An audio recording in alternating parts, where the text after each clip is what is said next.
महापालिकेच्या निमित्तानं भाजप शिवसेना आणि मनसे ठाकरेंची शिवसेना या युतीच्या आणि जागा वाटपाच्या जोर बैठका सुरू आहेत। आपण केवळ मराठी माणसांच्या हक्काकरता लढत आहोत।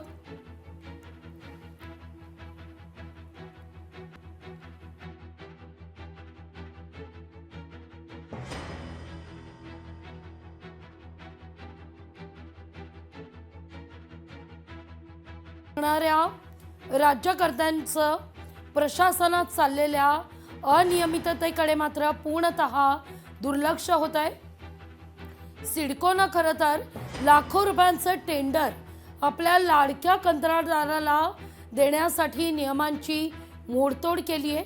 सिडकोनं नवी मुंबईतील विमानतळाजवळ असलेल्या कुंदे वहाड इथं सेंटर ऑफ एक्सलन्स या अंतर्गत आंतरराष्ट्रीय एज्युसिटी विभाग 1 आणि विभाग 2 या विकासाकरता टेंडर जारी केलं। पहिलं टेंडर प्रक्रिया कोणतंही कारण न देता अचानक रद्द केली। त्यानंतर मर्जीतल्या लाडक्या कंत्राटदाराची वर्णी लावण्याकरता सिडकोनं निविदेतील नियम आणि अटी शर्तींची मोडतोड केली। गेल्या अनेक दिवसांपासून लोकशाही मराठी या बातमीचा मुद्दा उपस्थित करते। त्या लाडक्या कंत्राटदाराला ते टेंडर मिळवून देण्याकरता प्रशासनानं नियमबाह्य काम केल्याचा आरोप सिडकोवर होतोय। लोकशाही मराठीनं या घोटाळ्याचा सातत्यानं पाठपुरावा केलाय। मात्र या संपूर्ण प्रकरणावर सिडकोचे व्यवस्थापकीय संचालक आणि प्रशासन मौन बाळगतंय। वारंवार सिडकोशी संपर्क साधण्याचा प्रयत्नही केलाय। सिडकोचं मात्र अळीमिळी गुपचेळी हे धोरण आहे। विकास कामांकरता दिल्या जाणाऱ्या निधीत जनतेचा पैसा खर्च होत असतो, याबाबतची माहिती सार्वजनिक करणं प्रशासनाला बंधनकारक असताना पाणी कुठं मुरतंय हा मुद्दा उपस्थित होतोय।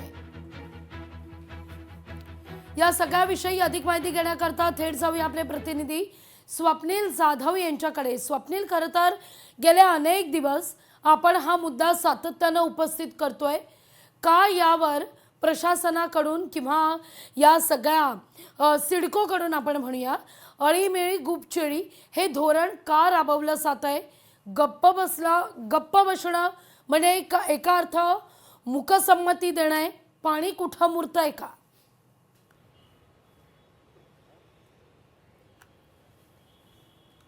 लागवी निश्चितच मुकसंमती का आणि कुठं पाणी मुरते असा प्रश्न उपस्थित होतो। कारण एकीकडे राज्यकर्ते जे आहेत तर निवडणुकांच्या प्रचारामध्ये रणधुमाळीमध्ये व्यस्त आहेत, मात्र या ठिकाणी अशा प्रकारचे टेंडर प्रक्रिया करून लाडक्या कंत्राटदाराला काम देण्याचं काम सुरू असतं। एकूण यामुळे कुठेतरी यावरती वरदहस्त राजकीय आहे का, कुणाचा यामध्ये हस्तक्षेप आहे का असा सुद्धा प्रश्न उपस्थित होतो। मात्र जर राजकीय वरदहस्त नसेल, कुणाची चुकी असेल तर यावरती व्यवस्थापकीय संचालक असतील किंवा सिडको प्रशासन असेल उत्तर का देत नाहीये? खरं तर लाखोंचा टेंडर घोटाळा होतो, लाखोंचे टेंडर हे लाडक्या मित्राला देण्यासाठी या ठिकाणी अटी शर्तींची मोडतोड केली जाते।